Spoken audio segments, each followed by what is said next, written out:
what does tennis success mean to you? How will you know when you achieve tennis success?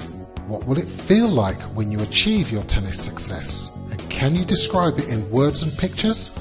Hi, my name's Paul Gold, and in the next few minutes I'm going to show you how your present tennis training and practice routine is probably taking you further and further away from the tennis success you want. Now, we live in an age where we are bombarded with so much information on a constant basis that filtering out the useful stuff becomes almost impossible. After all, if you stop to think about it for a minute, you couldn't possibly use all the information you get, could you? And what makes things even worse is that the information we receive is on so many different levels and attacks every different sense that we have that there is only one possible outcome, and that's information overload. But what has this got to do with you and your tennis? Why is this taking you further away from your initial goal of tennis success? Well, consider this for just a minute. Now, there is so much tennis information available out there, from books to TV and of course the internet, that you need a filter to be able to use any of it properly. Not sure what I mean? Here's an example. This is a picture of a woman who clearly is in possession of lots of information. But is she in a position to use any of it effectively? No. So she may have some eye contact with whatever's in front of her, which is probably the latest stuff she's been working on, but she wouldn't have a clue about how to access any of the other stuff she had, even if it was a game changer. Here's another example, a library.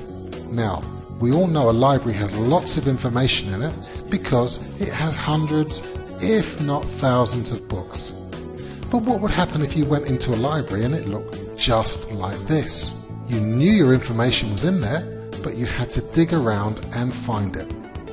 Luckily, most libraries actually look like this, and books are stored in categories with other books of a similar nature.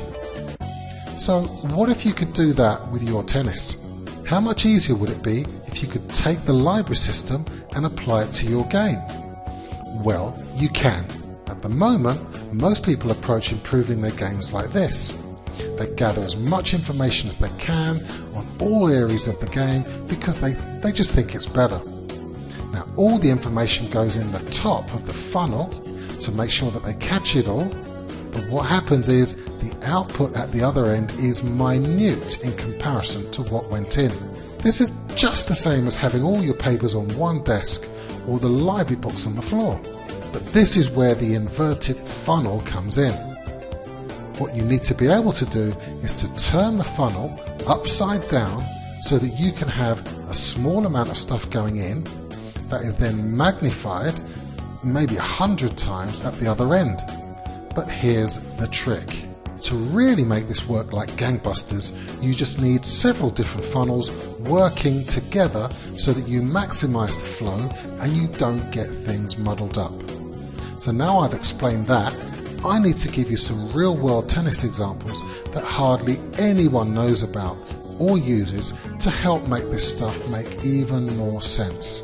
I need to show you how the game of tennis can be broken down into two sections and how just understanding these two sections can lead to you not losing tennis matches.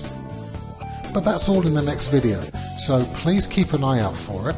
But in the meantime, I want you to comment below and tell me whether you liked or disliked the video, if it made any sense to you, or even if you have any questions about something you're not sure about. Whatever it is, I'm going to get around to answering them between now and the next video. So, bye for now.